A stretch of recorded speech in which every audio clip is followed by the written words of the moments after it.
Today marks 1286 days sharing lessons I learn and continue to learn with all of you.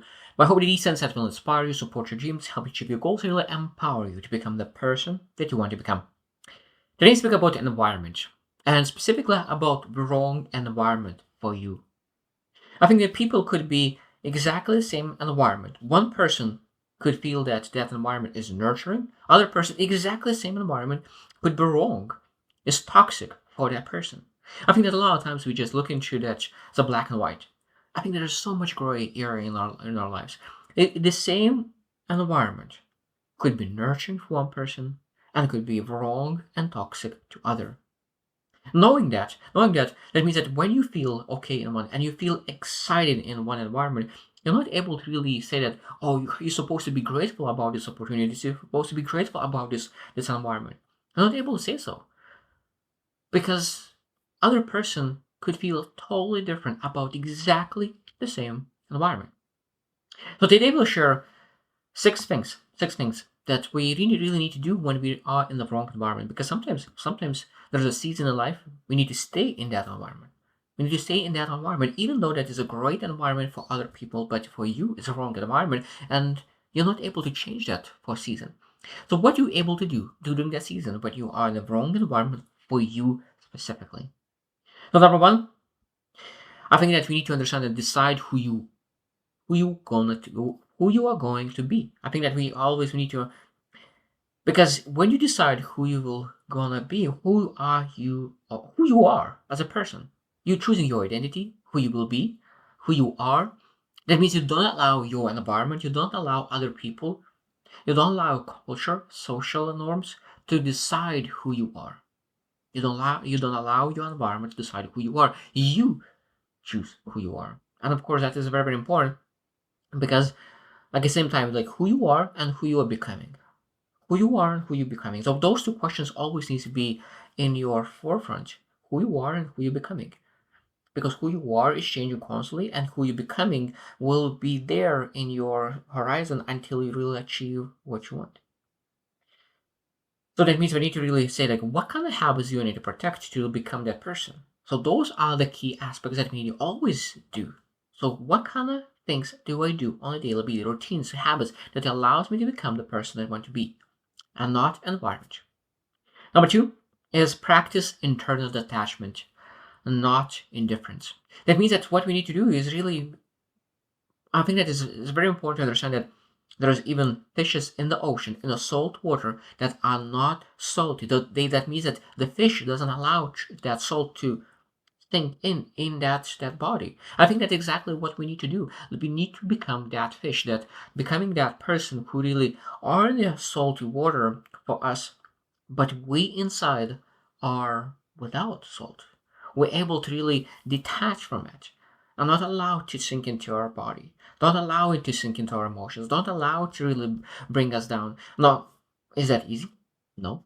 But I think that we need to really even journal ourselves, to observe our thoughts, to observe our emotions, understanding where those are coming from and what we're able to do to really to manage ourselves, to be more present, to be more mindful, just to make sure that we always are present and joyful, and don't allow an environment to really, that external environment, go into internal environment.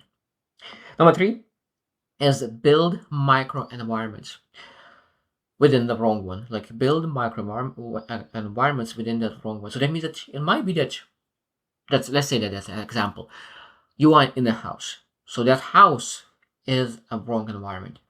So which part of that house could be a micro environment you really enjoy? Maybe it's a sofa, maybe it's a couch, maybe there's a table that you're able to work.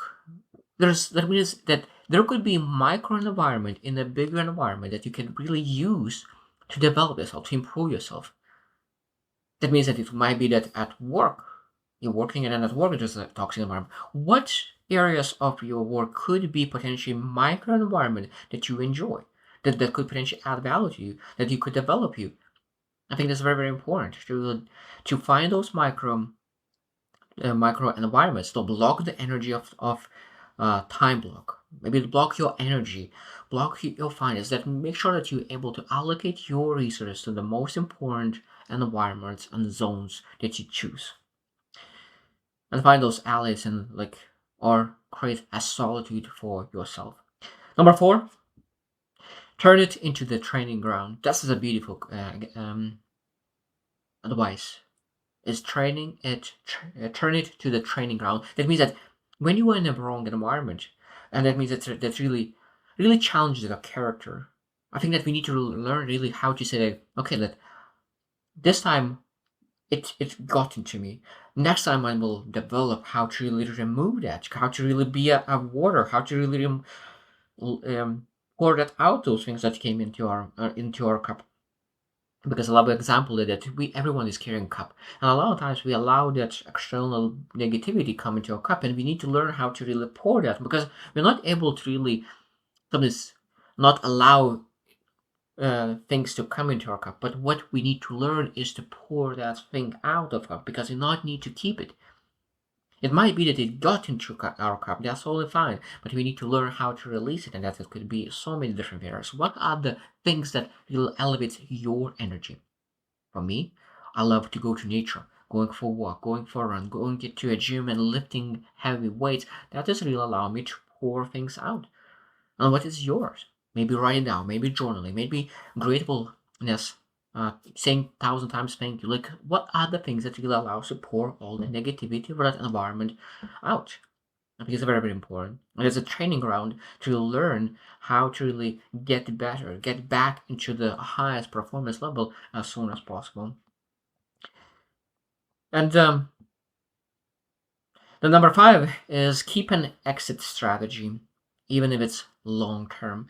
I think that we need to really like we are in the wrong environment. That means that it might be that there's a season of life, and it might be that a season of life could be a month, it could be a year. That means that we need to ask, okay, what could I do? What are the things that I could do today and next month or two, or maybe a year, that I could potentially give myself the highest probability or chance to get out of this environment. But it means that you're not able to really leave right away, but you have influence over the future on the long term. So short term, you need to be in this environment, but the long term, when you start making choices, decisions, and actions that lead to a better tomorrow, you're able to really see yourself. Sometimes it's just developing the skill set. So it means if you are working a job that you need to be stuck in one job, maybe outside of job you're able to develop the skill set, that skill set will be able to really bring you money, that money will allow you to leave your job. Now that doesn't come overnight. Developing a skill set to develop the expertise that you can be paid for, but it's worth it. It's worth it, and it's give you a chance to get out of that work environment, or any kind of environment you're in. What kind of things you could do, even in the long term, just make sure that you're able to get out of it. And number six, protect your joy like it's sacred.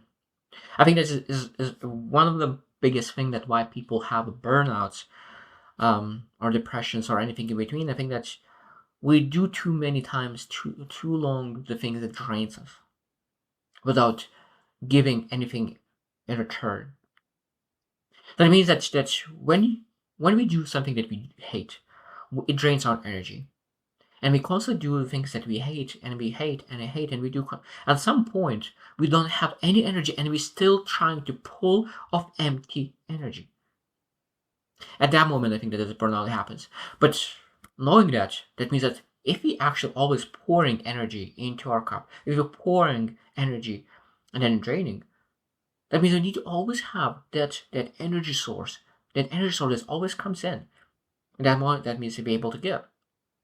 So what we need to do to really never burn out is to have energy source. What is that? Again, this is asking yourself, what is the things? What are the things in my life that creates energy in my life? What are the things that I do after doing that I feel more energized? So those are non-negotiable. Non-negotiable. It's better to do that thing that energizes you for an hour and then allocate for work for an hour than doing 2 hours of work on the thing that you hate and that drains your energy.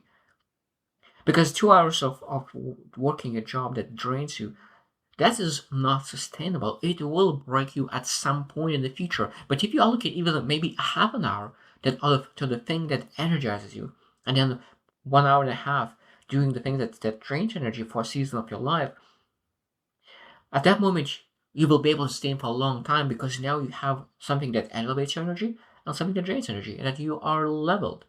Of course, we want to make sure that in the future we're able to allocate like 90% of our effort or 90% of what we're doing on something that we love and joyful and blissful and meaningful. And of course, lesser time on the things that we hate. Now, of course, there is a difference between doing something that you hate and something that is uncomfortable. We always need to do something that's uncomfortable. But when you think about, sometimes we do something that we are not aligned with, and that's what we hate. That is what we're not supposed to do. I think that we need to not misplace them, because uncomfortable is great for us, but something that is not aligned with us is not okay. So I hope you reflect as well about environments, and what kind of environments you have created in your life, and do you like your environments, and what would you like to change about environments, and what you could potentially could do, what are you able to do now that you could start changing that a little by little, incrementally, and after a couple of years your environments will be better. So I hope you choose to win, and see you tomorrow.